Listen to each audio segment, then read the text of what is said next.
Hello everyone, welcome back to the course. It gives me great pleasure to introduce our first speaker for our first seminar session today. It is Dr. Lightdale. Dr. Lightdale is going to be presenting on making peace with gluten sensitivity, what to know and what to say. Dr. Lightdale will be taking questions throughout the morning. Please use aapcme3.cnf.io to submit questions or upvote someone else's question. Be sure to have selected the seminar on the aapcme3.cnf.io site before submitting your question. Dr. Lightdale, welcome back and looking forward to hearing about celiac disease. Thanks, Joe. Thank you. Okay, so I believe I will be given my slides. Here they come. Okay, terrific. And now I have control. So I wanted, I think, to spend this seminar really focusing on how I think we all as providers need to, I believe, make peace with the fact that some patients feel that they are very gluten sensitive. And I do think this issue of the patient is telling you, how much better they feel on a gluten-free diet, and they're giving you all the reasons for it in the office, can be a bit overwhelming as a provider. And so my goal of the talk indeed is to sort of, give you what you need to know inside your head when they are saying this, and then also what you need to say, because I do think there is an important message to get across as a provider about what the patient thinks is the best diet for them. And by the way, as I say this, I don't know what happened, but of course, Novak Djokovic is going for his 19th Grand Slam final at the French Open, and he has been a major proponent of gluten-free diets and feels that this is the reason that he is now going to be the top ever male tennis player in the world. So, there are a lot of people out there who feel that gluten is their problem. So I am going to advance my slides and first start by saying that I have no relevant financial disclosures to this talk and really won't be talking about anything unapproved or investigative. But I think what I want to really get across is that the incidence of self-prescribed gluten-free diets has been a wave that has been cresting, and we've all been riding it. And really, if you just go online and search, it's the number of people who have posted about their child having, as this mother says, an amazing transformation once the child is on a gluten-free diet, really feeling that it has amazing effects on the child, where they are, they are behaving better. If they're autistic, they may have less autistic symptoms, but even normal, not autistic children in a classroom seem to not have brain fog and seem to be just better from the parents' perspective. And so, there's a lot of open discussion that this makes a big difference for a child. And again, I think, what should you know when someone is saying this to you, and what should you say really would be my goal of the course. And again, with the seminar, I'm really hoping that you leave here with a sense of peace, that you understand how to think about this. So the first thing you want to know is there actually are 3 gluten-related disorders that we think of at this point in time. And the first, indeed, as Joe mentioned, is celiac disease. And it's really important to understand celiac disease because it is so prevalent. So we'll talk a lot about that. The second gluten-related disorder is wheat allergy or hypersensitivity. And I'm going to be definitely talking about this. And then there is the concept that you might not have the immune system involved, so you don't have an autoimmune condition like celiac disease, and you don't have an allergy like the wheat allergy or hypersensitivity, but you are gluten sensitive. And so we're sort of lumping all of this into non-celiac disease gluten sensitivity. And really, I think it's important for each of them to know how to counsel, who to test, and then how to test.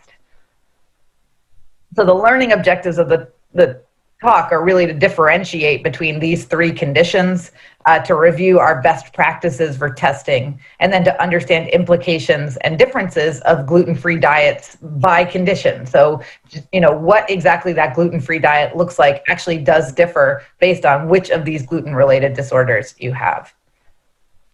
So, backing way out, everybody says, wow, I feel so much better on a gluten-free diet. And they're often almost confused about what they're talking about. So it's really helpful, I think, as a provider to have in your head what is gluten. And what's important, and people often don't know, is it's actually a class of protein. And that's the gliadin and the glutenin proteins. And the protein is actually in wheat, barley, and rye, as well as any food made with these grains. And it's, in many ways, it's a food additive. This protein actually has elastic components to it, so it contributes to elasticity of foods.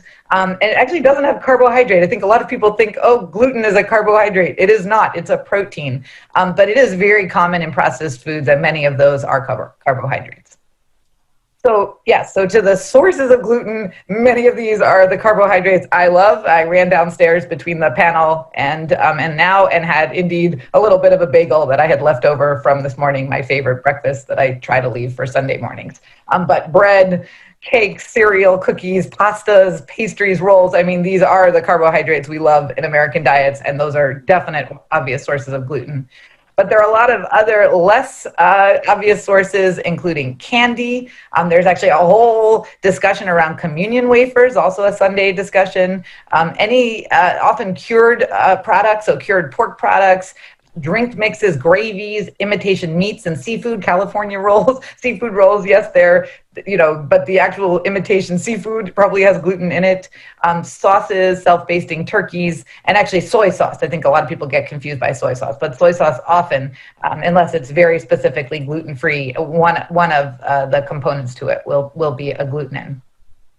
And then you need to, consider things, any seasoning, spice blends, modified food starches, malt extracts, flavorings, modified hop extract, dextrin, caramel color. This should sound like the fine print in so many American processed foods, and that is correct. Many of these contain gluten.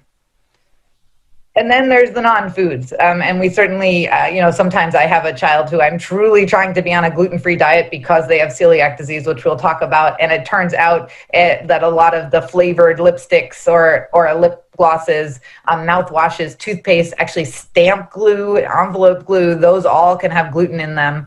And then vitamin, herbal, and mineral preparations. And similarly, I think we are aware that many medications actually have gluten, again, as a way to hold the medicine together. So prescription and over-the-counter medicines. So, is it a problem to be on a gluten-free diet? And I sort of want to start the talk by saying, well, not exactly, but I do want to point out that they are not entirely benign. And that's because all of these processed foods in America have been put through FDA processes, and they often have been fortified in order to help with RDA, with basically the concept of dietary needs for your vitamins and your minerals. And so if you aren't having these fortified foods, you actually will have potential deficiencies in B vitamins, folate, and iron in particular. A lot of gluten-free foods rely on rice to be the elastic component of the food, and so that can actually increase arsenic intake. There's clearly association with expense, so there's been a whole market around gluten-free foods, and I'll show you a little bit of data on that. And the other thing is, we know if you really ask somebody to be gluten-free in the United States, you're asking a lot. And so we do worry for kids and adults that there can be a sense that they can't go out, they can't eat the foods that everybody else is eating. They have to be very careful in their own kitchen. So it can lead to social isolation and dietary inconveniences. And then, yes, in order to make these foods taste better, they often have nutrient density that is quite high in particularly fats and sugars. So we'll look at some of that. So, if you take a bunch of foods and you just compare the regular to the gluten-free version, it is actually pretty funny. because some of them are actually the same food. So I'm just going through this. This is looking at Walmart blueberry muffins versus Whole Foods gluten-free blueberry muffins. And I am, by the way, not just, this could be anybody's brand name, but these were just in this particular talk, what they showed. But what you're seeing here is the calories are higher and the price is much higher. Here we have, fascinatingly, Bob's Red Mill Old Country Muesli actually is gluten-free. But what he's doing is, or what this company does, is they charge more once they labeled it as gluten-free. And you're really seeing that, by the way, playing out in a lot of ways. So this is Thomas's plain bagel versus a gluten-free New York-style bagel. And again, much higher in calories, much higher in sodium, and much higher in price. And then similarly for looking at wheat thins versus rice thin crackers. Again, the big story is going to be much higher in price. So, what we know is, oops, I don't know what just happened there. Let's see. So what we know is, if you look at the United States, again, so many people are self-prescribing this diet to them. This was really a nice study showing this very dramatic rise in from 2010 through 2012, which frankly has only continued. And if you go to almost any grocery market at this point, even my local corner store, there's the gluten-free aisle. I mean, this has become a big marketing discussion. And what we know is that this has led to real dollars. So really an important financial analysis was looking at 2004 and comparing it to 2017 and showed a rise in sales of $4.2 billion to over $15 billion. And that really has only continued. Oh, and one thing I'll just say here is, meanwhile, some other diets that we had been interested in, like fat-free diets or low-fat diets and low-carbohydrate diets, those have sort of become less popular. So it's possible in a couple of years that this talk will be less important because people will be less interested in this diet.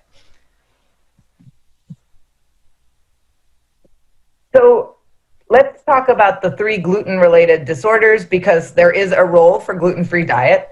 And it's particularly important with celiac disease. So celiac disease is an autoimmune enteropathy, meaning the small bowel is being injured.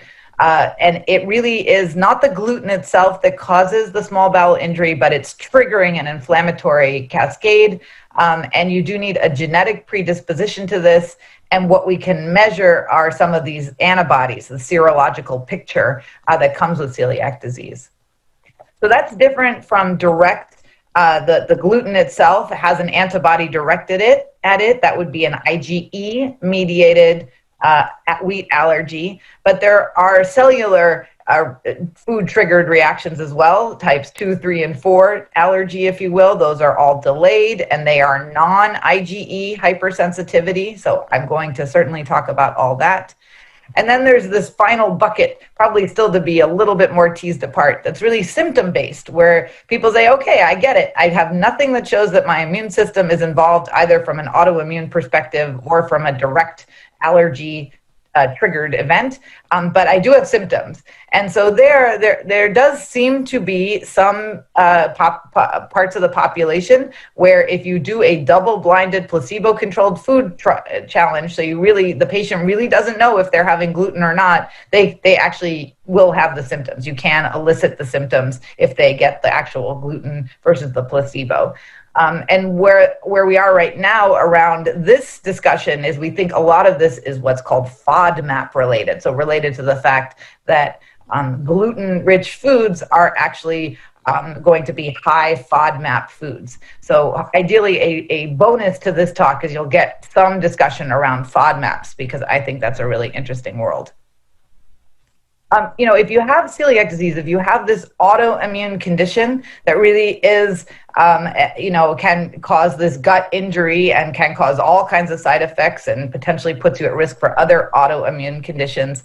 At this point in 2021, we discuss a lifelong, very strict, no cheating, gluten-free diet. And the reason we do this is there are potential adverse effects of ongoing injury to the small bowel, in particular some cancers. Those are not cancers we see in pediatrics, but there is clearly evidence of adenocarcinomas in 50, 60, and 70-year-old people. And so to be on that lifelong strict gluten-free diet will hopefully address this, because these cancers are associated with morbidity and mortality.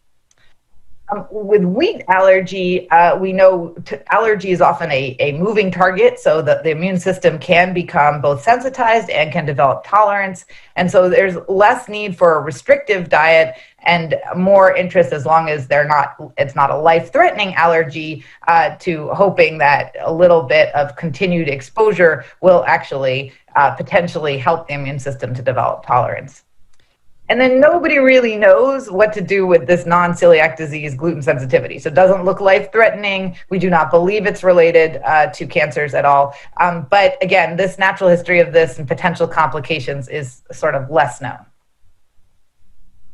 The really confusing part is there's all this overlapping symptoms. So, basically, whether you have celiac disease, wheat allergy, or the non-celiac gluten sensitivity, you can present very similarly. And probably, the big story is going to be the symptoms. Again, a lot of people will feel that they have fatigue or depression. And we do know that there can be rashes and weight loss, and also anemias and arthritis. So, we do worry about this overlapping symptoms. And really, I would say the GI symptoms being the big one for me. So what do? How do you differentiate between them? And this is where I want everybody to take a deep breath and to know, okay, I know what to do, because I know what I really need to think about versus how I'm going to counsel them once I've ruled out what's really important to rule out. So, lining them all up, and again, these slides are out there for you as a resource. What I would say is they look similar, but really celiac disease stands out. And what's really clear about celiac disease is we do know that there's a genetic predisposition, and we can look for those genetics. We can look for evidence of the injury in the sense that there are these autoantibodies. We can find the injury, which is what you do with endoscopy. Basically, we worry about this condition because of the comorbidities and this long-term complications, in particular, the risk for cancers. But actually, again, with lots of small bowel injury, you're having other things along the way. So anemias, poor absorption of various nutrients, bone issues. So it is a big concern for us, and we don't want to miss celiac disease. The nice thing to gluten sensitivity and wheat allergy are nice in your head is that, okay, not only is it a little trickier to get at it because we don't have the autoimmune antibodies, and we don't have the genetics that we understand right now. What we do know is the absence of comorbidities. There isn't clear evidence that these are associated with comorbidities. And so, in a sense, the urgency to understand these or to really pin them down is a little bit less. But celiac disease, we do want to pin it down, and we do want to get the patient on the right treatment. So, in terms of who to test and how to test, I think what we talk about with who to test is anyone at risk for celiac disease. And it turns out that's the world, because we think it's about 1% of the world population that is at risk for celiac disease. And I'll take us through those numbers. Yes, it's slightly more females than males, but in honesty, when you're talking about 1% of the world population, you're talking about a lot of people. And it's all age groups. So I think, there was a period when we'd say, oh, well, they're too old for diagnosis or too young for diagnosis. No, at this point, we say, look, it's 1% of the world population. So in a sense, everyone is at risk for celiac disease. And it's really critical not to miss it. So if someone tells you that they think they're sensitive to gluten, the time is now to say, okay, let's sort out if you have celiac disease. And there, I think it is helpful to understand what are the symptoms, and then what are other concerns that you might have looking at them or looking at their labs. So really, the classic presentation of celiac disease, and this was straight from Zitelli's textbook, was actually the cover of Zitelli's textbook forever, was the classic pediatric textbook, is that it was indeed a toddler disease, which was really this marked abdominal distension. The child who was growing so well all of a sudden wasn't eating. They were having diarrhea. They had clear failure to thrive with weight loss. They were uncomfortable, so they're very irritable. And then, intriguingly, they get this flat butt. They get a muscle wasting, particularly in their gluteal muscles, so gluteal muscle wasting. But now we know actually that's like a minority of the presentations. And really, if you will, the atypical presentations are actually the way that this condition shows itself. So again, 1% of the world population, and what you might see is an unexplained anemia or unexplained mouth sores or joint pains or ataxia or constipation. Constipation's a big one. And actually for constipation guidelines, we say, look, patient says, I feel like my kid's just been constipated forever. As a pediatrician, you should say, gee, have I ever looked to see if they have celiac disease? That actually is the guideline. That's the number one thing to think about. Dental enamel defects, depression, dermatitis herpetiformis, I'll show us what that is. I actually have seen at this point a patient who had clear seizure disorder, but they could not get the seizures under control despite many different anti-seizure medicines. And the neurologist in her workup for intractable seizures did celiac screening, and the child had celiac disease, no other symptoms. Once we put him on a gluten-free diet, he still had a seizure disorder, but now the medications worked.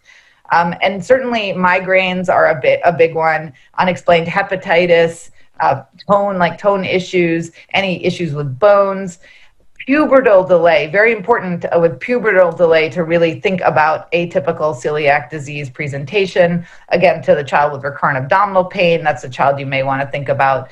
Anybody not growing well, short stature, it's going to be one of the first things you should do. And certainly if you don't do it, the endocrinologist is doing it, but they're wishing you had because you don't want them picking this up. You want to pick it up. And then, yes, vomiting. We've been talking a lot about vomiting in the discussion earlier.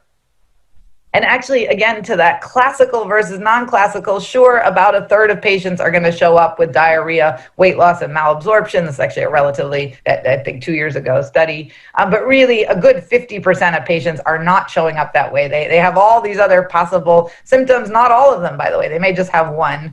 And then to keep in mind, it's 1% of the world's population. So unfortunately, some patients are truly asymptomatic. And actually, the classic for me is the child who's sort of unexpectedly short stature in their family, but otherwise has no symptoms at all. And that, you could argue, well, that's a symptom, but, I think to be aware that these children may not be complaining at all. Here's a picture of dental enamel defects, and these can look different ways, but this would be a classic.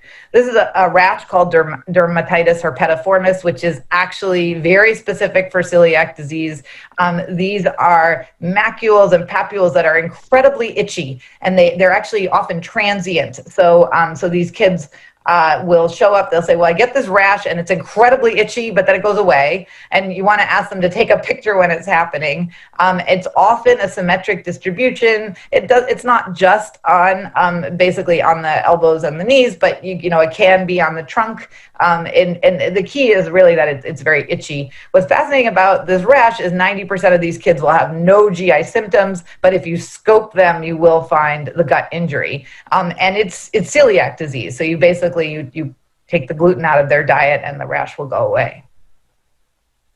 So talking to short stature and delayed puberty, we think about 10% of short children and teens have evidence of celiac disease. And again, this is really something to think about with delayed menarche. And so just something to put on your radar screen. And then it does, like all autoimmune diseases, it will have a lot of overlap. So kids with other autoimmune diseases are at high risk for celiac disease and vice versa. Once you have celiac disease, you're at high risk for other autoimmune conditions. And really the top one, because it's been just this epidemic of it, has been type 1 diabetes mellitus. We talk about 5 to 8% of those kids. And then also autoimmune thyroiditis. So you'll see there actually are some emerging guidelines. Again, this is where sometimes in the United States, we are really relying on the medical societies to try to sort this out, which in pediatrics is tricky. But you're going to see protocols for sure. At my hospital, the diabetes clinic certainly is screening for celiac disease in these kids. We also know it runs in certain syndromes. So Down syndrome has a very high risk, and there actually are guidelines around Down syndrome, Turner syndrome, Williams syndrome. And then there's this very interesting overlap with selective IgA deficiency, which intriguingly is not something most of us are looking for unless we're looking for celiac disease. But it is about 2% of patients with celiac disease will have a selective IgA deficiency. And that's important because that's actually, you're looking for an IgA antibody in order to make the diagnosis confidently. So just something to keep in mind. So to that, it's really helpful to talk about the changing understanding of celiac disease epidemiology. And it's really this availability of serological markers that we can test for that has helped us to understand just how prevalent celiac disease is. And so anti-gliadin antibodies really been around since the 80s. Endomysial antibody came about in the 1990s. And then tissue transglutaminase is really around 2000. As we've had these tests to do and they become better and better, more sensitive, more specific, I think we've been picking up the disease. And actually, I remember I had a med school classmate right around here who was like, she actually was in the first year, she was really not feeling good and very ill and lost a lot of weight. And then she was almost like the teaching case for the rest of the medical students because she was diagnosed with celiac disease, which was trickier to diagnose in those days. So, these days it's pretty straightforward, and I'll talk to you about why TTG in particular is the condition we think about. So pre-serology, it really was considered a very rare condition. And we thought it was a little bit more in Europe. We thought, well, we also see it in the United States, and we didn't think we saw it anywhere else, including Asia or Africa. And now we know actually, well, it's pretty common in Europe, but it's very common in the United States too. And there is no continent in the United States, no ethnic group that is not at risk for celiac disease. It's really something you can find anywhere. You just have to look for it. And a lot of this has come out of a number of epidemiological studies. I think this one is from a colleague and friend, Alessio Fasano, who I'm using my hands right now. He is Italian and really uses his hands. And he's very, very passionate about gluten-related disorders. But he did a really important, sort of formative study for all of us way back in 2003, using TTG at the time, just screening. And what was important is he had an arm that had healthy individuals. So they had actually no risk at all for celiac disease. And then he took risk groups too. He was looking at who was symptomatic, who had relatives. And he did find if you are at risk and you are symptomatic, your prevalence was about 1 in 40.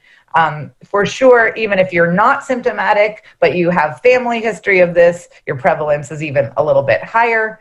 And then intriguingly, if it's a distant relative, the prevalence is about the same as if you're symptomatic. So it really brings home, wow, we have to think about this in everybody. And then to the healthy individuals, which was really the shocking part, he actually found, this is just looking for tissue transglutaminase, he actually found prevalence of 1 in 130 people, essentially, which is an extraordinary number. And this really led to this concept at the time that they were projecting there were over 2 million people in the United States who had celiac disease, and the actual known number in 2003 was 40,000. And this has been like a lot of calculations, a lot of countries did their own analyses, but for each known patient with celiac disease in the United States in 2003, they were estimating 53 patients out there who were undiagnosed. And that's this concept of the celiac iceberg. We really have a group of people that they're telling us they don't feel good, so we go looking, and indeed they have damaged small intestine. But you have a whole bunch of people who have silent celiac disease where they have damaged small intestine. And then there's really this concept of, then we got a whole bunch of people with genetic susceptibility. And you go and you look and their intestine actually looks fine. What do we call this? And that remains a discussion to this day. But the bottom line is there are a lot of people walking around out there with celiac disease, and it's important to know that. And as I said, I think this analysis got sort of expanded out to other countries who really said, oh, gee, we have our own iceberg that we have to think about. So let's talk about genetics. So we've known for a while that, there's this genetic makeup to celiac disease. And we do think about 10% of patients with celiac disease have an affected first-degree relative. There's lots of twin studies showing concordance. And then there's this HLA association that's been nailed down. So basically, that really comes down to 2 HLAs. 95% of patients with celiac have HLA-DQ2. And then you can also, everybody else, the rest of the 5% are HLA-DQ8. But the kicker is a lot of people have HLA-DQ2. So it's about 30% of people. And the issue there is not all of those people actually have celiac disease. So they don't have injury, they don't have positive blood tests, there's really no evidence. They just have this HLA. And so what the issue there is, it's more than just having that genetic predisposition. It does seem like you need to be in an environment with gluten, and then something needs to tip you into it. And a lot of research going into, is it an infection, is it toxin? What do I mean by you have to be around gluten? Well, it turns out it's a very specific grass family where we find the wheat, rye, and barley. It's the Hordeae grass family. So you need to be in an environment that has those grains. And if you have that, the grains, and then you happen to be in an area with a lot of genetics, people with the genetic predisposition, we do think that is, basically the milieu, that something is going to trigger it. We don't really know what it is, and we don't know what else might be risk factors that might make you more or less susceptible to that trigger. But that's, at some point, celiac disease is being triggered. So, what is happening with celiac disease is that gluten is entering the gut. Here's the gluten here. And it's either going through the cells or between the tight junctions. And it's basically triggering a lot of cytokines and basically a whole inflammatory cascade. And what you're seeing is the more downstream you get, the more you are likely to be finding gliadin and endomysial antibodies. But it turns out tissue transglutaminase up here is actually one of the very first antibodies to be triggered. So you're most likely to get this and a little bit less likely to have these, plus anything that's really triggering your T cells to make your B cells start doing something may actually make endomysial antibody and especially gliadin antibody. Gliadin antibody is remarkably not sensitive and not specific. So just triggering T cells can make this without having the gluten involved. So I'll take us through that some more. But it's definitely about this inflammatory cascade and causing injury to the gut. And what we can see under the microscope for kids with celiac disease is basically you have a lot of inflammatory action, and then you're getting flattening of the gut. So this is normal villi, microvilli, and what you're seeing here is blue. The blue is all the lymphocytes. We call these increased intraepithelial lymphocytes. They're coming to the surface. There being lots of inflammation going on, and you're getting some blunting of the villi. And the more damaged the gut gets, the more damaged, the more blunted the villi become until they are totally atrophic and flat. And then also, intriguingly, the crypts get deep. So these are called the crypts. So the crypts get deep, so you get this fissuring going on. But total annihilation, if you will, by your own immune system of your villi. And once you have a very flat gut like this, you can't absorb. And even some blunting would make you not absorb very well. So that malabsorption becomes the big story now. So, and that really starts with iron, but some of the other minerals, folate, calcium, vitamin D, and then certainly nutrients themselves. You're not absorbing the calories really from the food. The other thing is the gut's been really injured, and that seems to let in other toxins. And so that's one of the reasons we think this condition, if it goes on and untreated, actually may make you at risk for other autoimmune diseases. And then this is some more data just showing how we see celiac disease in patients with other autoimmune diseases. And it's just, something I think we know that it has a lot to do with injury to the gut and just getting that immune system active. And now it's starting to cause injury in other places and vice versa. Those other conditions where the immune system is very activated, it is making these autoantibodies and causing more of a lymphocytic infiltrate into the mucosa. So talking a little bit about the increased risk of cancer, I think we actually worry about esophageal and pharyngeal carcinomas. Mostly we're worried, you can see the relative risk for small bowel adenocarcinoma is extraordinarily high if you have this ongoing injury to your gut. and then also non-Hodgkin lymphomas. These are all cancers that we actually won't see in childhood. There's really no association with childhood cancers, but these are all associations with adult onset cancers. So you're basically, it puts a lot of pressure on us, I think, in pediatrics to get this diagnosis right, where we really need to make sure that we're doing the right thing to say, I think this is celiac disease, we need to get you on the right diet. And we know the risk of these cancers in patients is actually quite low. So, I think when somebody has some of these, they'll often backtrack and to understand that they have celiac disease now.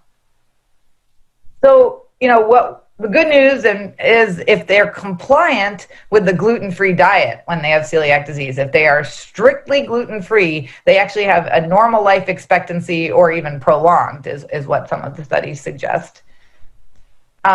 So with that, actually, Joe, I just wanted to stop and make sure if anyone has put in any questions about celiac disease, I definitely want to make sure I'm answering those because I'm going to move into more testing to do here.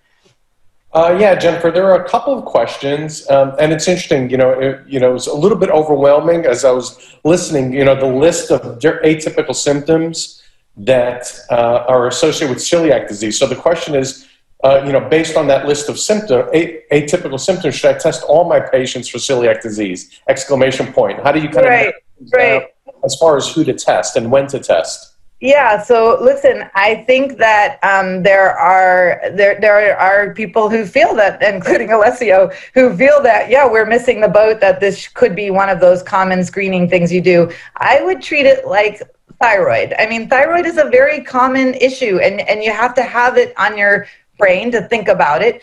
And I think, the bottom line is if you're looking at something and you're not, it's not getting better. And common things are common. So I can go back to that list, I guess. And here's that very overwhelming list. Now, this is what they didn't want me to do. Apologies, everybody. I'm going backwards to my list, which we probably could have picked it up. All right. So, look, conveniently with kids, I think, unexplained anemias are a little bit unusual. The mouth ulcers, you could argue, well, mouth ulcers in the context of not growing well. Yeah, you probably ought to screen for celiac.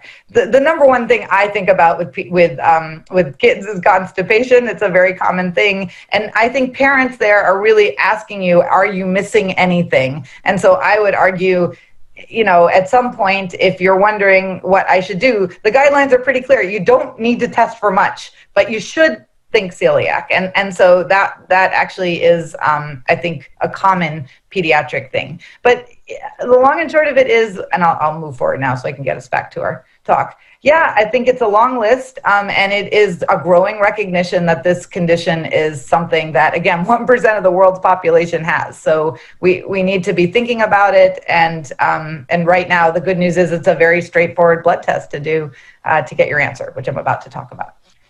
So I probably didn't reassure anybody with the being overwhelmed, but I'm putting it on their radar screens. And so is there kind of a youngest age when to start thinking about or suspecting celiac disease? Well, you have to be exposed to gluten. So if you're breastfeeding only, or you are only having a formula, you are not being exposed to gluten. So less than being exposed to gluten, you don't need to think about it. But really, after that point, anybody could be technically at risk. So I think, I'm not saying you need to go out there and search for it. I want to put it on your radar screen. How's that? Is that okay? Yeah, so it's interesting, Jennifer, when you're getting a family history, and if a parent reports that they have celiac disease, what are the recommendations to do with the child? Do you proceed with genetic testing for that child, or do you do antibody testing? How do you handle those situations? So I'm going to talk more about testing. So I'm going to let that's good to know that that's a question. Yep. Okay, we'll hold that one. So then the last one, I think the last question we'll have until we get back to your talk is dermatitis herpetiformis always a result of celiac, or can a patient have it but not have celiac disease? Yeah, so that rash is, if it's truly dermatitis herpetiformis, it is a gluten-triggered rash, and it is pathognomonic for celiac disease. So that's when you get to call it dermatitis herpetiformis. So honestly, patients walk into me and I'll be asking questions, and it's like, oh, you get a rash? Is it really itchy? Yes, it's terribly itchy. In my head, I'm thinking, I think they may have this, but I can't call it that till I've made the diagnosis of celiac disease, if that makes sense. Jennifer, one question that snuck in is, how do you, quote unquote, undiagnose, self-diagnose celiac disease, especially if they've never been tested or have been on a gluten-free diet for years? Right. So that's part of the deep breaths. And I am going to talk now about testing, but without a doubt, the patient needs to have some gluten in their diet in order to make sense of the testing. And I think that is something to work out with the family, but if they are truly being strictly gluten-free when they walked in the door to you, there's going to be some talking to do. This is the what to say part. So I will move into that, if that's okay. Great segue. All right. So in terms of testing for celiac disease, we do have these wonderful serological tests that have now been available since the 1980s, and indeed the genetic testing. So my goal will be to go through all of this and to think about when you use all of this. Really what I want to put right away on the table, because if there's something, everybody has their pet peeves, but if there's something that drives me crazy, this is one of those conditions where you do need to choose wisely. If the more you do some of the less specific, less sensitive tests, the more confused you're going to be and the more confused the patients are going to be. So at this point, what I want you all to know, and I'll keep driving this home, is the number one sole recommended screening test for celiac disease. So if you're wondering, gee, I have this unexplained anemia and the kid who hasn't had her period yet, by all means, get a TTG IgA, and then you should check their total IgA, because as I said, 2% of these kids are IgA deficient, and I'll talk about what to do if that's the case. But if they have a normal IgA and their TTG IgA is normal, you pass that test, you can check that box and move on. So we'll be talking about that. So here's comparing all of those different serological tests in terms of their sensitivity and specificity. And I've lined them up, but it's a little, I think, trickier. This is anti-gliadin IgG. This is the most common thing that all of us learn to do in med school. And it has essentially 70 to 80% sensitivity and 70 maybe to 90% specificity. So that pales in comparison to TTG IgA, which is definitely in the 90s for both sensitivity and specificity. And if you just let your eye roll over this, you will see that that is actually how basically all of these tests are. None of them are as good as the TTG IgA. That has really been the game changer. What I would point out here is the deanimated gliadin protein, IgG, has not such great sensitivity, but it has very good specificity. And so in the younger child, and I'll talk about this again, in the younger child who is maybe IgA deficient or you're not sure, this is the one test you can add in, and that's what the guidelines talk about, because not so much to get a true positive, but to get a true negative. It's pretty good for specificity. So let's talk about gliadin, because that's the one everybody likes to send. And again, my goal, if I do this right, is you will never send this again. So this is an antibody that's certainly to the gluten protein. It's cheap and easy to perform, and it's the one that we all remember. So it's the one that we all test. And then, frankly, even if you get a celiac panel, the companies have all been happy putting it into the celiac panels. So, don't trust just because your lab has a celiac panel, they're going to let you do all of these. And honestly, you're just going to confuse yourself. And the reason for that is it's poor sensitivity and specificity. So as I mentioned, gliadin is down here. And it really it's almost anything that triggers your T cells can now lead to having an increased gliadin. So lots of infections or other triggers, even probably the seasonal allergies right now. All of that can trigger gliadin. So it's not a very sensitive or specific test. Endomesial antibody is a little bit better in terms of sensitivity and specificity, but the reason this isn't a great test is what the test is. So this is actually going to be what they call a DFA, direct immunofluorescence antibody, and it's actually to reticulin connective tissue around smooth muscle. Long and short of it is that smooth muscle, and the way they do this is either in monkey esophagus or human umbilical cord. So I put the exclamation points because that alone should sort of say, I don't know if I need this test. It makes it very expensive. It's also operator dependent, and I'll show you what that means. And it's time consuming. And then again, it's an IgA antibody. So if you're IgA deficient, it's not going to help you. And what do I mean by that? Is looking to see how much it lights up. That's what the operator is looking at. So I'm a little night blind these days. If I'm looking, through a microscope and I'm operator A, and then you have operator B who's a little younger than me and maybe able to see a little bit better, they may call this positive when operator A missed it. So there's a lot of variability, and it's just got a lot of operator dependency to it. So not a great test. But then there's tissue transglutaminase. So this is against tissue transglutaminase, very high sensitivity and specificity. It's non-operator dependent. It's cheap. And the only issue it has is it's, again, an IgA antibody. So if I said 2% of these kids are going to be IgA deficient, you might need a backup. So that's what we talk about. All right. How to use genetic testing. And here I'll bring in that question of the family members with celiac disease. So parent has celiac disease. So these days, what we know and what we encourage, and there are ongoing studies of this, is that kids from families of celiac disease ideally are not necessarily in a gluten-free environment, that they are getting occasional gluten, and many of them are going to get this at school. This actually got a little interesting over the pandemic. So a lot of these families are letting the kids get lunch at school, and they're just getting their gluten out of the house. What you can do with the family is talk to them and make a decision. There's really, unfortunately, no specific guidance, but you want to make a decision on whether or not they are worried that their child has celiac. Usually they're worried they're going to develop it, but they're particularly worried if the child's symptomatic. So what are those symptoms? So you say, well, they are complaining of their belly hurting all the time, or they're not growing very well. Yes, by all means, those are kids that you should test. And the test you should do is a tissue transglutaminase IgA and a total IgA. Make sure they are IgA sufficient and their TTG, is either showing they have celiac disease or it's normal. That patient continues to have their symptoms, over the next months to a year. At some point, that's a child you'll do genetic testing in. But you're not doing the genetic testing to know that they have the genetics. They probably have the genetics. You're crossing your fingers and hoping that they don't have the genetics, that they are negative for the HLA, DQ2, and DQ8. And that will really help, because now everybody can stop worrying about celiac disease. So I'll take us through this. So again, HLA, DQ2, DQ8 is in, basically it's going to be 95 to 100% of patients are one or both of these DQ2, DQ8.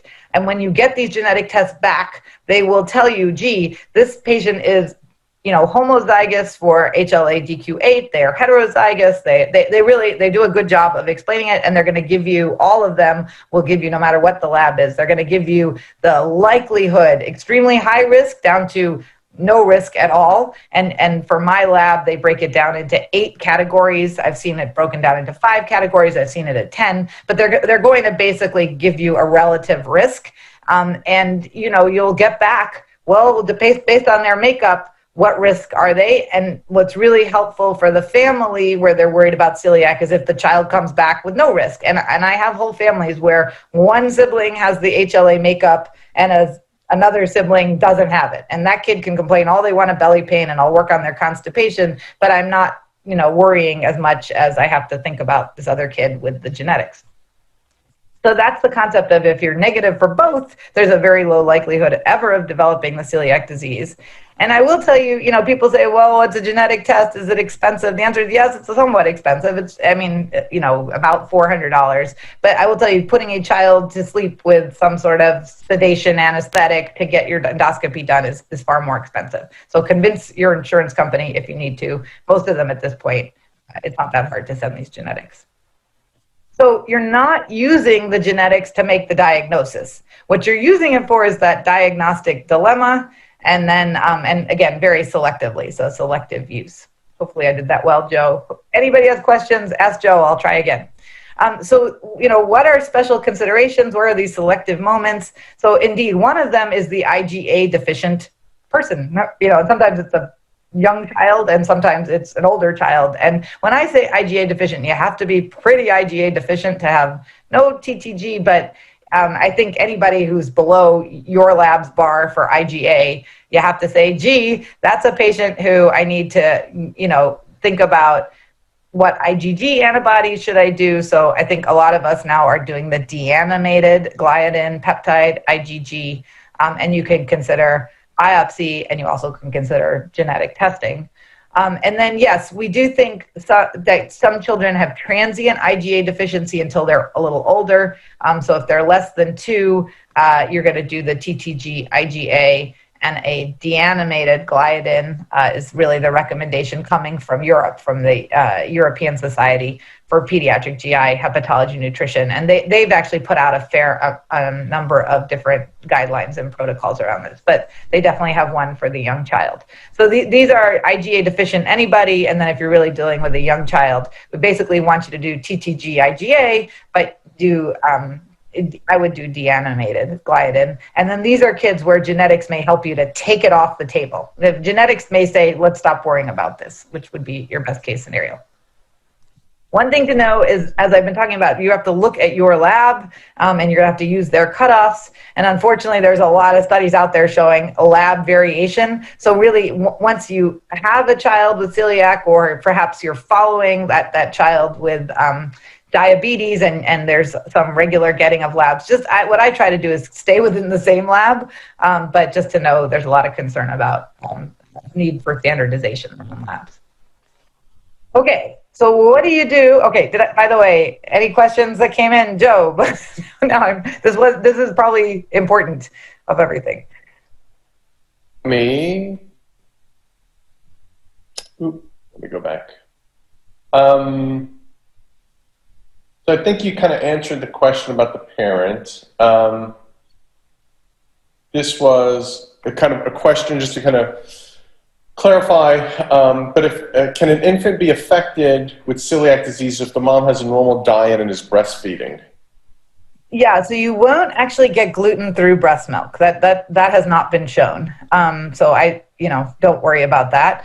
There's some discussion around if you're in a regular kitchen with lots of gluten, frankly, on countertops and stuff, and you're really sensitive. But I wouldn't worry about that in infants. Infants, I think it's really once they're starting on solid foods, now anything can happen, and so you can see it. But keep in mind, hopefully what you're learning here is I think about this a lot in older kids. This is if it presents in infants, it's usually a failure to thrive discussion, and you will be doing this.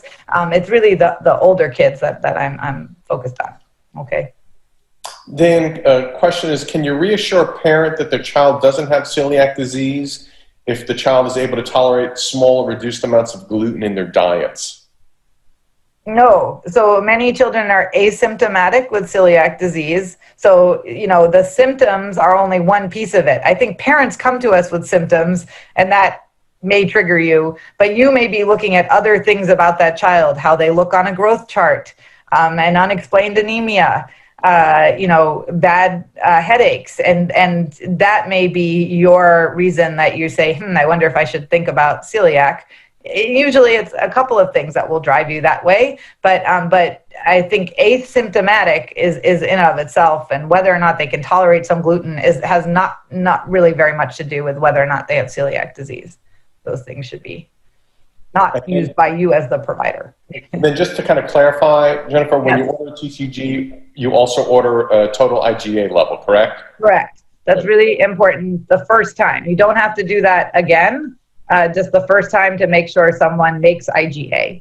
So, the back to the family member with the child who, is missing school here and there with belly aches, and the mother says, I'm just worried, if again, you may check a TTG IgA and a TTG. That may be an easy answer. Oh yes, look, you have celiac disease and it looks like they have celiac disease. It may be that child is negative. That means at that moment they are not likely to have celiac disease, but you don't know much about their genetic profile. So if it continues, the next test would probably be the TTG plus genetics. And then if they have genetic potential, you could keep checking a TTG, but you really don't have to keep doing the IgA once you know they are positive. And by the way, at some point, feel free to reach out to your local gastroenterologist. They'll try to help you figure this out too. And it's, this is where it gets unpleasant because parents are wondering and you're wondering. But if you've done that, you've made everybody happy, including if you took celiac off the table by getting a negative HLA, HLA result, you will actually be in a good place. You can say, oh, we looked, there's almost no chance Johnny has celiac disease. So now you can stop worrying and we can focus on Johnny getting to school. So. And it's actually a really interesting question kind of in this day and age. Yes. What's your opinion on testing being offered for HLA DQ28 through home testing, like DNA Fit, 23andMe, as some type of cheaper alternative? Yeah, I don't know, Joe. I think what I've had is it's more the families that have gone to some special clinic and done the whole exome I haven't necessarily had my patients walking in with, having done 23andMe or something like that. But I guess that's probably coming, is the truth. And a very interesting question for me to hear. I would probably, if they say, I think I've got this, at that point, you have to now do your own workup. I would not be relying on those. So. Then I don't know if this is a scenario that happens frequently here, Jennifer, but you've got a child who has celiac disease, is tested positive, and then you do genetic testing on another child, and the child tests positive for the HLA DQ2, let's say, but tests negative for TTG.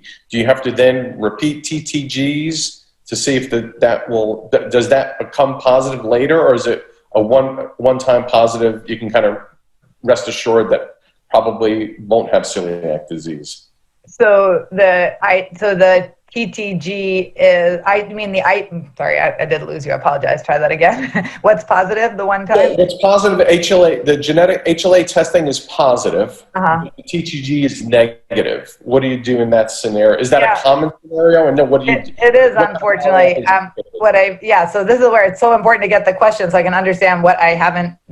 So every TTG test is a moment in time. And we do know something triggers the celiac disease. So if you have the HLA makeup, unfortunately, I can't promise you that you won't get some infection or have something happen that we still haven't quite figured out what triggers people to now have the injury start happening in their gut. We just don't know. So unfortunately, you have this weird sensation that someone's a ticking time bomb, which is unpleasant for families, but it's real. So. Okay. All right. Keep rocking. All right. I keep going here. So I want to talk about definitive diagnosis, and this gets important to the question of, what to do with the patient who's already decided they have celiac and they are on their gluten-free diet. And the answer is we really need them to have some gluten in order to make sense of anything. It doesn't need to be very much.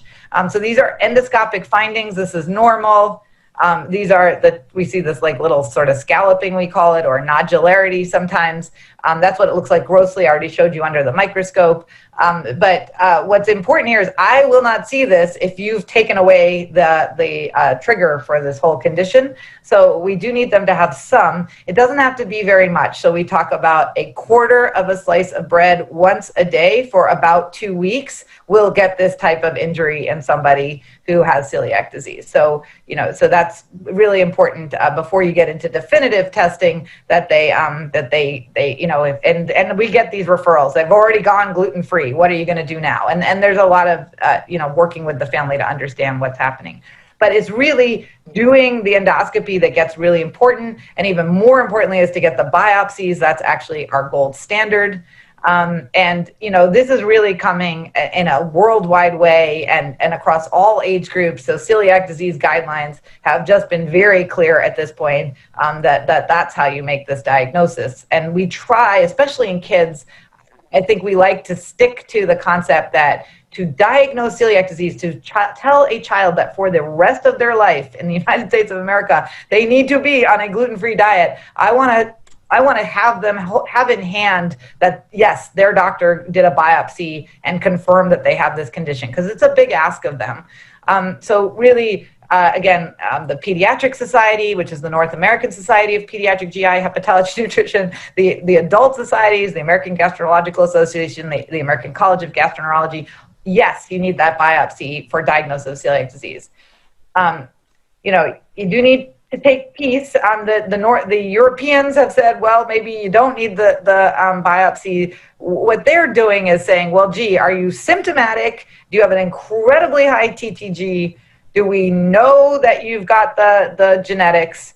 And then everything gets better when we take away gluten. If you can really follow all these steps, then the Europeans are ready to say you didn't need the biopsy. But really, in the United States, we're encouraging biopsy. So what about this issue of, can we make this diagnosis just based on the family telling me that they feel so much better off gluten? Look, we would like a non-biopsy diagnosis. Maybe someday it will be possible, but it is not possible in the United States. And that is just the reality we're in. And so a lot of this is sometimes explaining to the families that reality. So again, deep breath, and you try to explain this to them. All right, what about the other gluten-related disorders?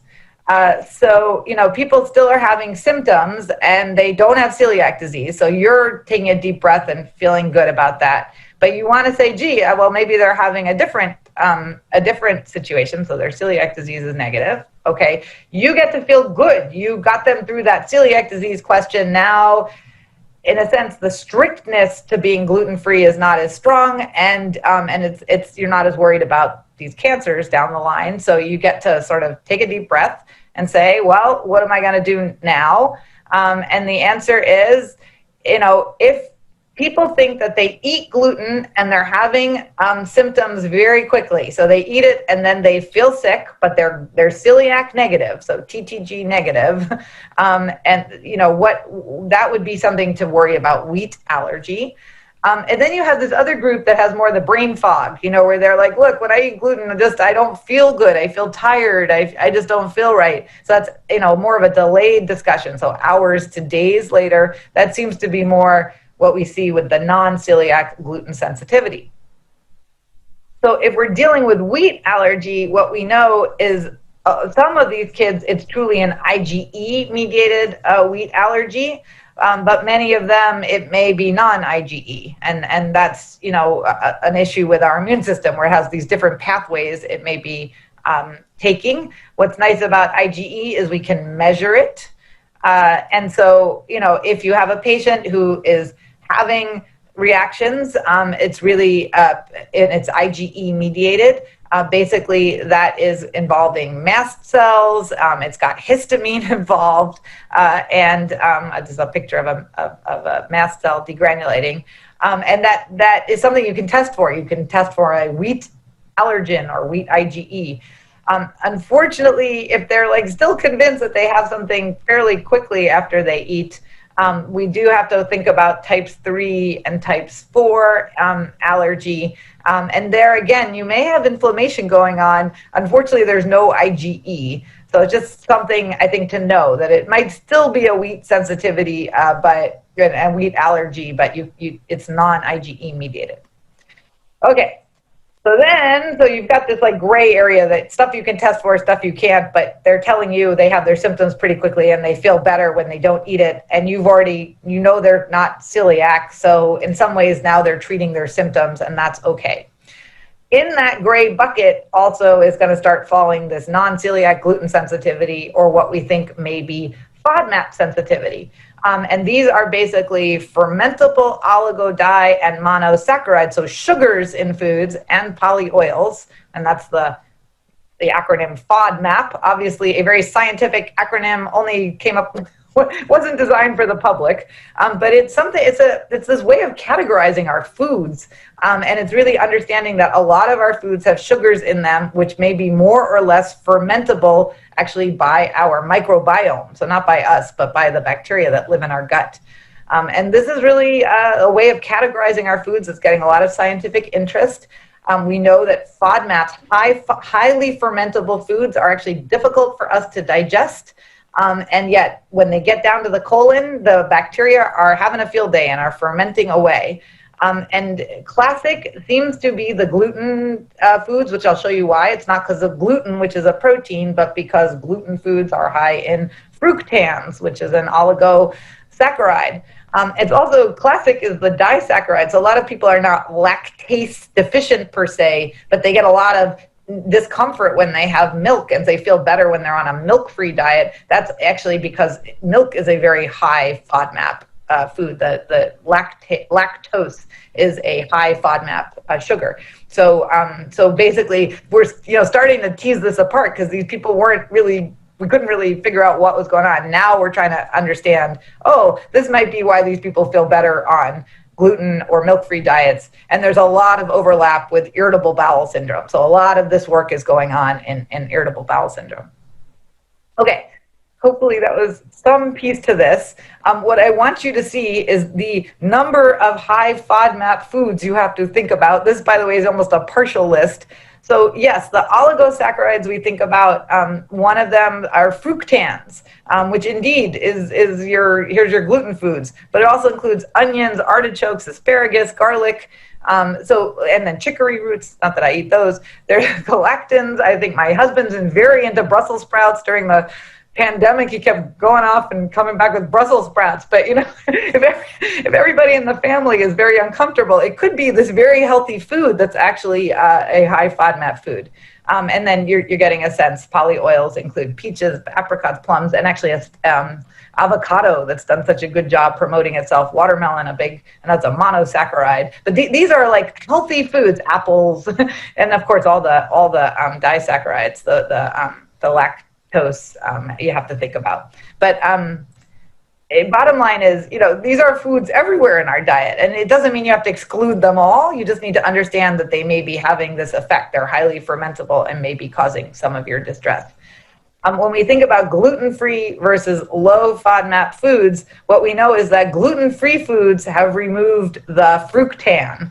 And so they're lower in fructans than gluten-containing foods. And so there's this interesting overlap between avoiding the protein, the gluten, and actually you wind up avoiding the sugar, the fructan, that may be causing your symptoms. How do you figure this out? Unfortunately, it is a process of elimination. And again, for the patients, for the purposes of this talk, where I'm talking about people who are coming in saying, I feel a lot better on a gluten-free diet, it may simply be that they have, in a sense, adopted a low FODMAP diet by cutting these foods out, and they feel a lot better. So, how do you get at these patients? I think it's, who to test and how to test. I think for wheat allergy, you can certainly send them to an allergist for skin prick tests. You yourself can do blood testing for IgE. And then the allergists have different ways to try to understand if there's an immune-mediated phenomena going on. Unfortunately, some of these are non-standardized or still investigational. So really the best we have at the moment is really to look for IgE. What about all the rest of this morass where, they don't have IgE, they don't have celiac? Well, that's really your mission. Your mission is to confirm negative celiac. You did that. Confirm if you're in a very confused situation, and especially at my level, if I'm confused, I want to confirm there's negative histology, again, by having the patient eating some gluten, and then I've got negative allergy tests. Now I feel at peace.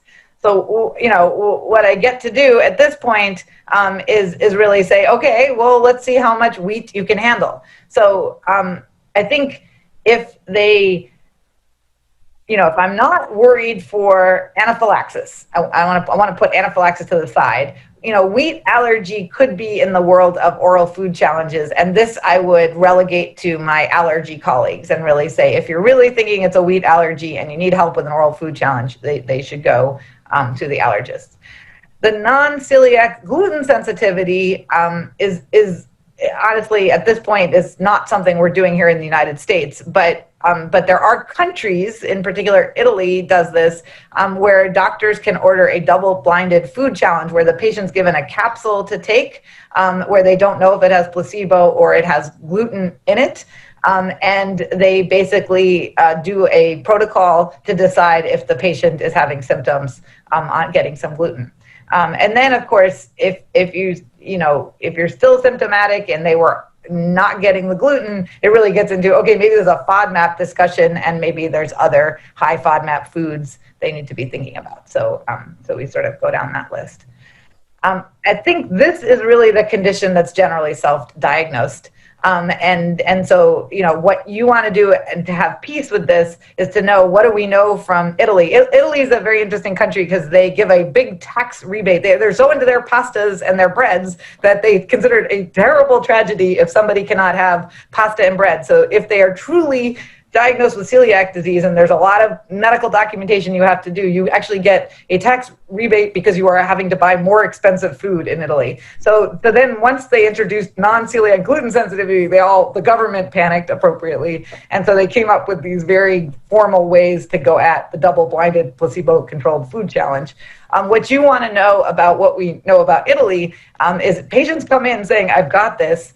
And basically only, of 100% of the patients, whatever, who went in this study, only 6% actually with the double-blinded placebo-controlled food challenge were found to be gluten sensitive. So most patients think they're gluten sensitive, but it's really not clear that that's really the only piece to them. And needless to say, 86% of these patients are not going to get the tax rebate. That's in Italy, not a story in the United States. But it really brings up what we're looking for here is a response to treatment. We want the patients to feel better, and you do need to think about and to feel peace with, well, what exactly am I recommending in terms of diet? So I'll end with this stuff.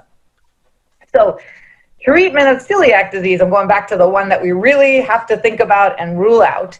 That one, you got to stay gluten-free. There is no little bits of gluten to see if you can tolerate it. This is, once you've made that diagnosis, and like I said, in pediatrics, I really want to give the patient their biopsy results so that they know, an 8-year-old may not care, but when they're 17 and they're out with their friends and I'm noticing that they're now anemic again, or you're noticing that they're, having weight loss, that is a patient you have to really read them the riot act, and you want to be able to point to that diet, the definitive diagnosis, because following this diet is not easy. It's definitely expensive, and it will affect their quality of life. It's very hard on teenagers.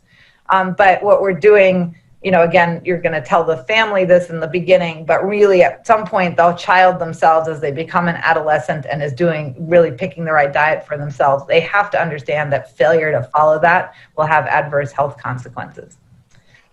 So, the strict gluten-free diet's really tricky. I definitely get a nutritionist involved, and you need to do follow-up. You want to focus on their growth and their health monitoring, and we do follow their TTGs. TTG turns out to be a wonderful way to make sure that they are being adherent with the diet. And, we basically will do these annually. After we get them stable, usually after about 2 to 3 years. So it'll just be an annual discussion where once a year, and I do try to get this back to the pediatrician. It can feel kind of funny in some of these kids for me to be seeing them once a year, once they've had the condition for a number of years, and they're very good at it. It's really just once a year to check their TTG. What about wheat allergy? So that actually, if it's a wheat truly triggered, all you have to do is focus on the wheat. You don't have to worry about the barley and the rye, which you're thinking about with celiac disease. We don't have to think about oats, which is about cross-contamination. If it's IgE and you're worried for anaphylaxis, you've equipped them with the auto-injectable epinephrine. And maybe they're working with an allergist to see if they can do something about becoming desensitized.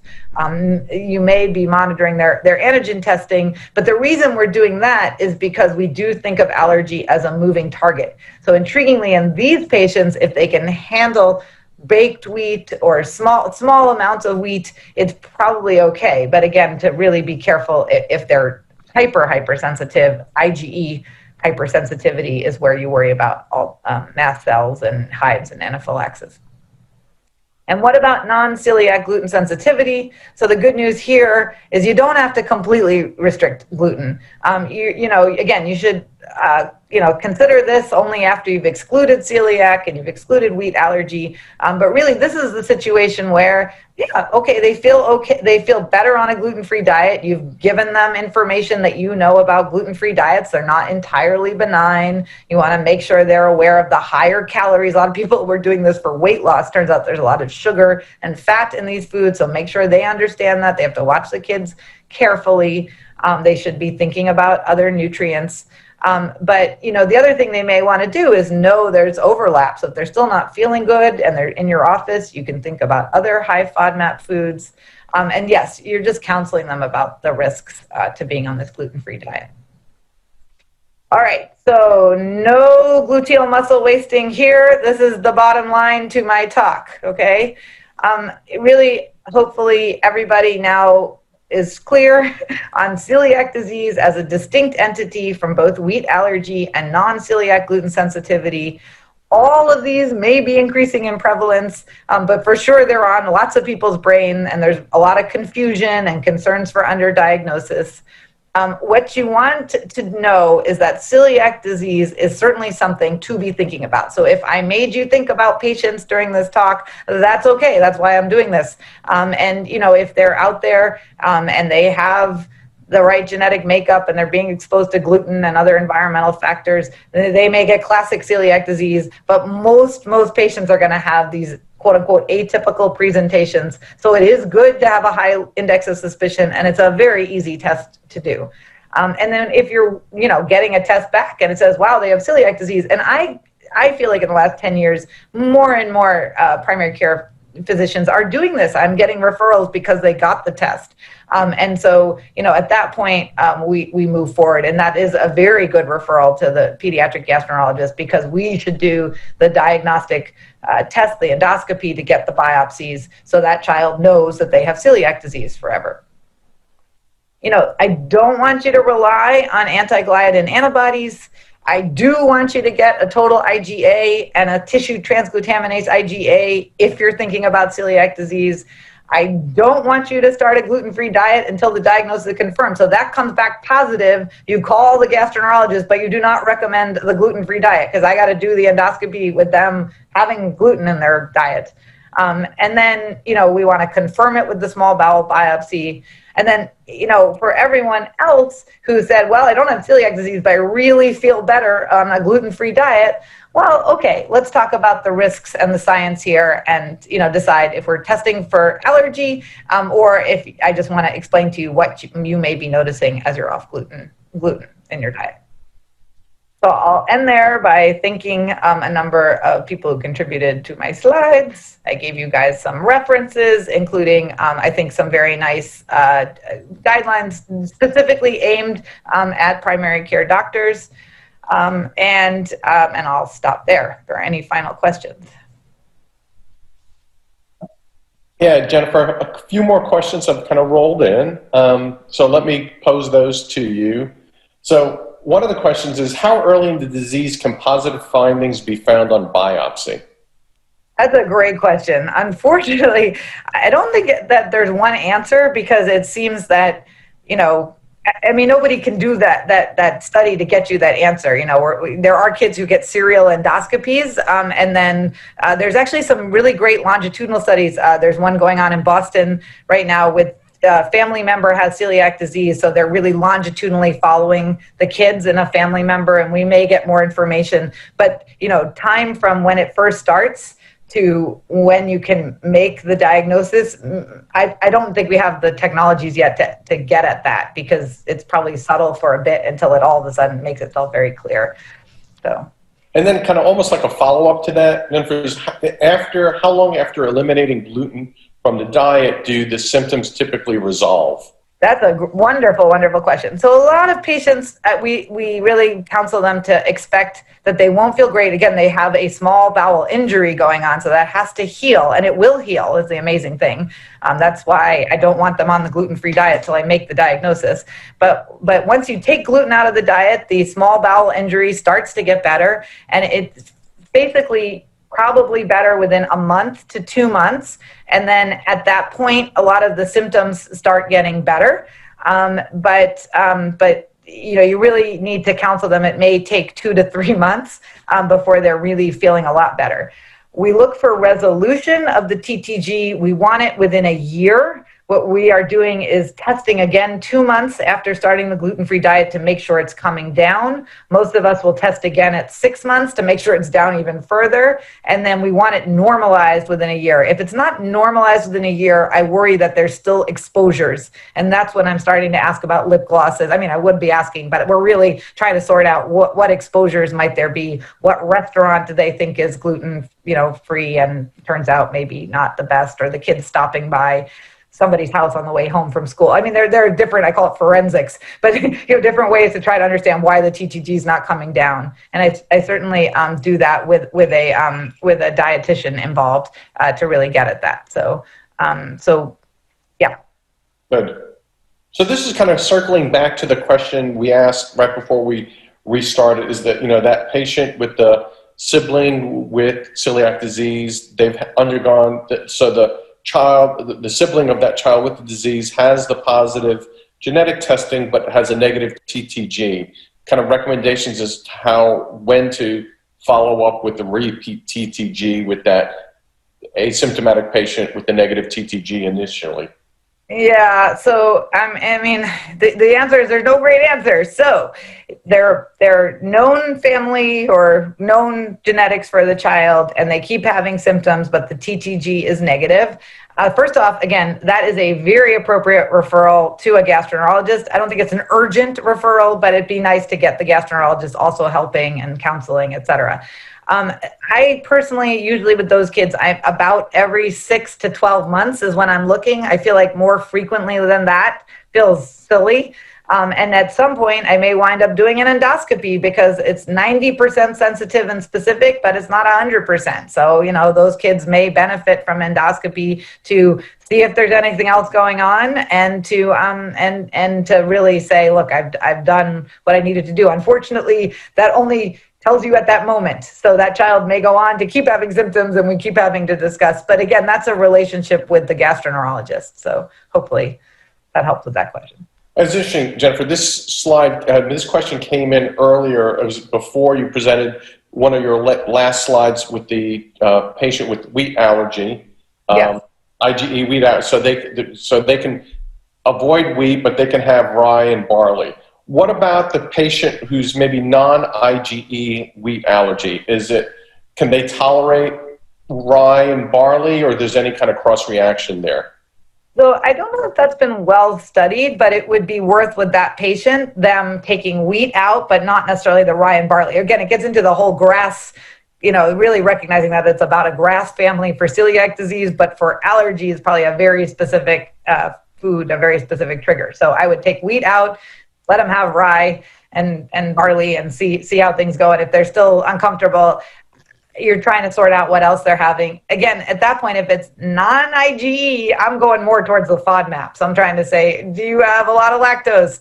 I'll tell you, I have whole families that I'm terrible. I don't cook, but I have parents who, they cook a lot of fresh pasta sauces and whatnot, and they put onion and garlic in everything. And you take onion and garlic out of the diets of these kids, they're like a new child. And often, by the way, another parent also figures out that they were sensitive too. So, some people really tolerate the FODMAP foods fine, and some people are really quite sensitive. So that's a whole wonderful world to really think about, classifying and categorizing your foods in terms of high FODMAP, low FODMAP, and probably more to come there as I was trying to whet people's appetite, so to speak. This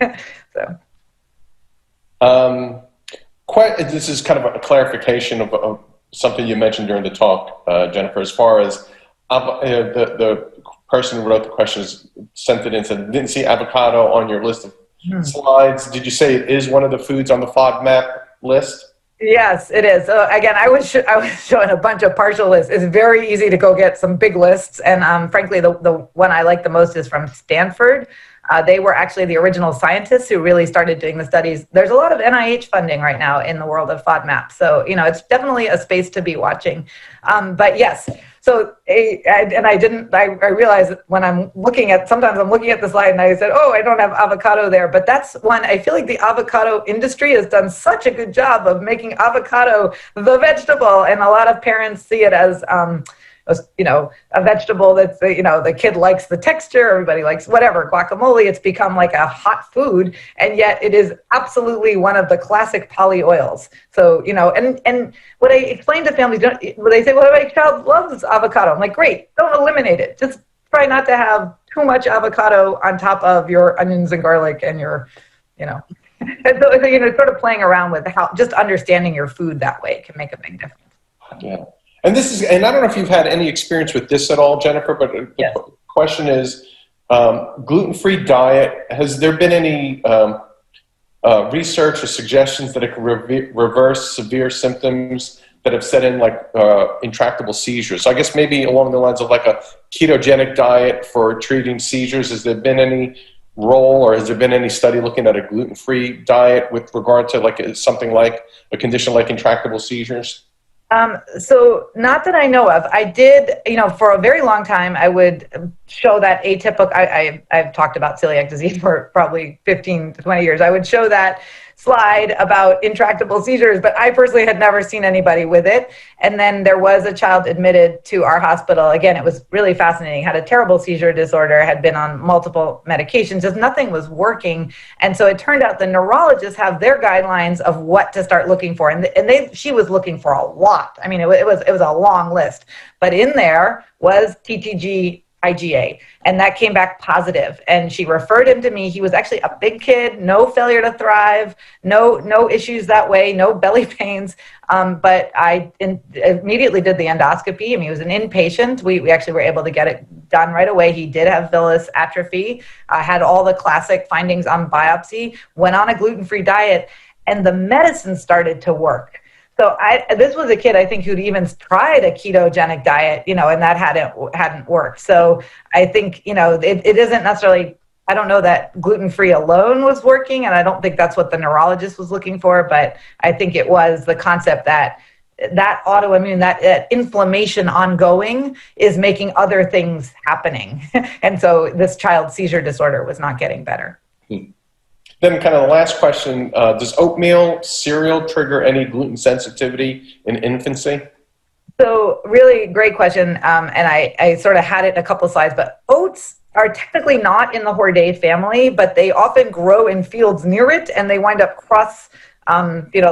they just wind up contaminating each other just with seeds and stuff in the air. So there's a lot of discussion around, you'll see the oatmeals will say gluten-free oatmeal, where the company has gone up and down to make sure that there's no cross-contamination. I don't know how they do that, but I think we do know that oats have a high likelihood of cross-contamination. So we ask people to be very, very careful with oats, is basically what it comes down to.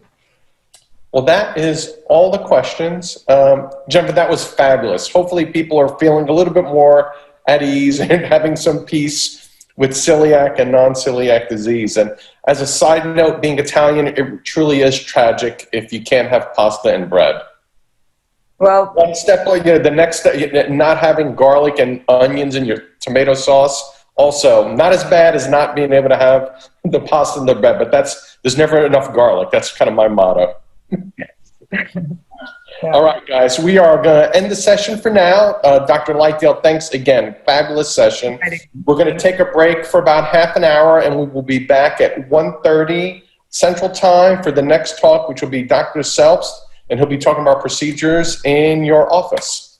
See you in half an hour.